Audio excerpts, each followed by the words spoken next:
Hi, this is all about football world.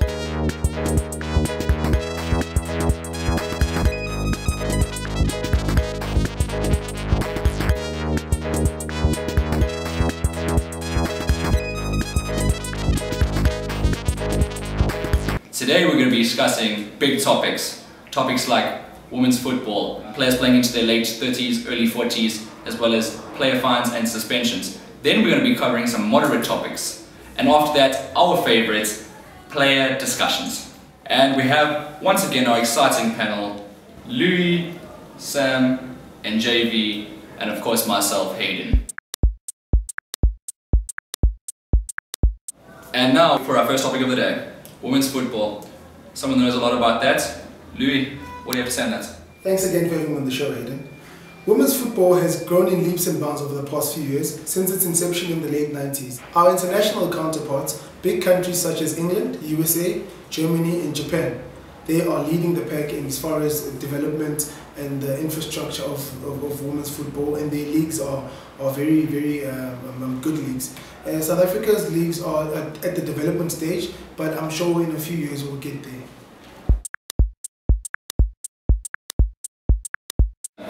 And next topic up is players playing into their late 30s and early 40s.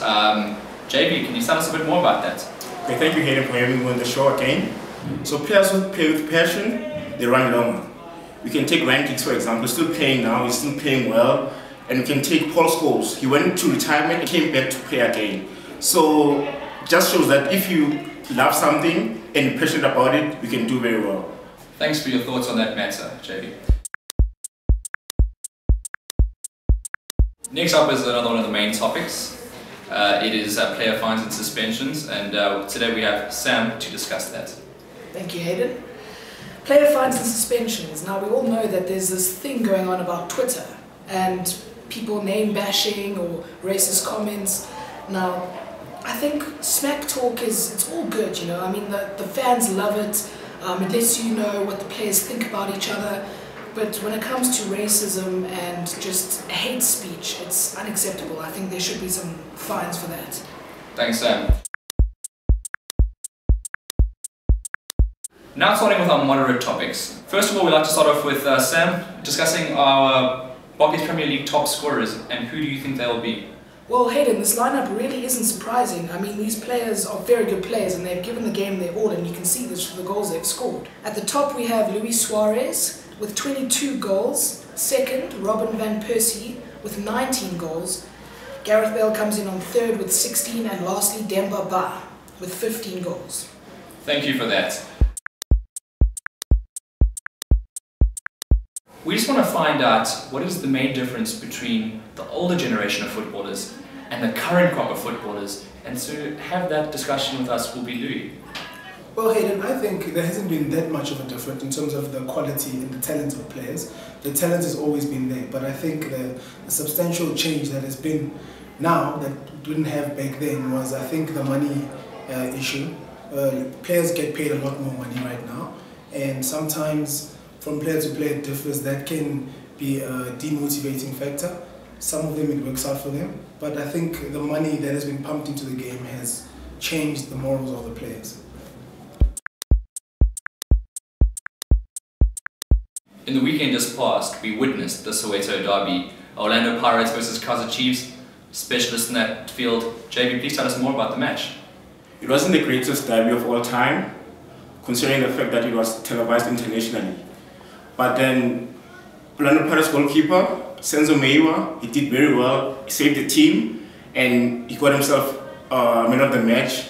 So it was good for him and for the team as well. But then, as for Kaizer Chiefs, they didn't play to their fullest, and they did hold back a little bit, but I think they could have done more, you know, to give us a great game.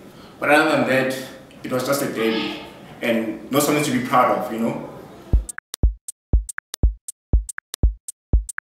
The Premier Soccer League, the PSL, the South African Soccer League, the current log situation has Kaizer Chiefs at number 1, Orlando Pirates at number 2, Platinum Stars at number 3, and Free State Stars at number 4. I just want to find out from our panel if they feel it'll stay in that exact position, guys.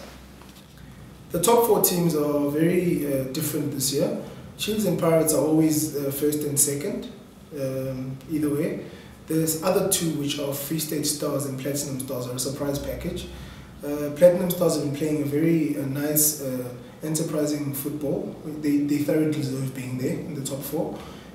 Free State Stars are a bit of a surprise package, but they're definitely giving the top 2 teams a run for their money. And Pirates have been dropping a lot of points, and that's been working in Kaizer Chiefs' favour. Kaizer Chiefs are first on the log, and they're 5 points ahead of Orlando Pirates, so they have a better chance to win the league. And they've been performing consistently, drawing and winning. They only have 1 lose. So they're the potential champions of PSL for this season. So I bet they're going to win though. Yeah, no doubt. And finally, for our favourite part of the day, player discussions. First up, this man has taken the world by storm in the last 2 months. Gareth Bale has now had a proposed move to Real Madrid. Sam, what do you think about that? Well, Madrid has tempted Tottenham with a €65 million bid on their player Gareth Bale. Now it rests on the chairman's verdict, Daniel Levy. But if Tottenham qualify for the Champions League, they are willing to pay Bale around about £170,000 per week. Will Tottenham take the bait? Yeah, Sam, I think with relations to Bale, I think if Tottenham don't make the top 4, I think Bale is as good as gone. So, with regards to that, will Bale stay? It's depending on Tottenham's top 4 finish. And now, with our player discussions, always a big talking point in England is who is the better player between Frank Lampard and Steven Gerrard. And to us about that is Louis. Great topic, Hayden. It's always a hot discussion in England. Personally, both of them are excellent players, very talented, good technique, both of them, very similar players. But for me, the distinction between them is Steven Gerrard has a high work rate. And if you work harder in any field, if you work harder, you will be better than most of your competitors. So as good as Frank Lampard is, he's inferior to Steven Gerrard because Steven Gerrard has a higher work rate. He gets around the field more, he does a lot more passes, he goes the extra mile for his team, and he has a winning mentality. And for me, by virtue of that, Steven Gerrard is a better player. And for the last player profile of the day, we have Cristiano Ronaldo, one of the world's biggest footballers. Now, we want to find out whether he would benefit from a move away from Real Madrid. JB, can you tell us about that? Ronaldo is an exceptional player, and there are rumors that he'll be going back to Manchester. And so that's going to be very discomforting for his career as well. So in a way, he's regressing, not progressing.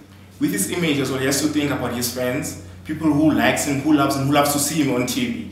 So I think he needs to think about them as well and try not to go to the unknown clubs and be on the TV sets all the time so that he can be remembered, you know, because people, if you fade out, they don't see you anymore, they can't remember you anymore. I don't care if you're an exceptional player or you're very good, people don't remember you. If they don't see you, they don't remember you, period. So I think you must choose well and go for the money, the fame, and the glory. Thanks again for the show, guys. It was really awesome. And to all our viewers out there, don't forget to rate, comment, and subscribe.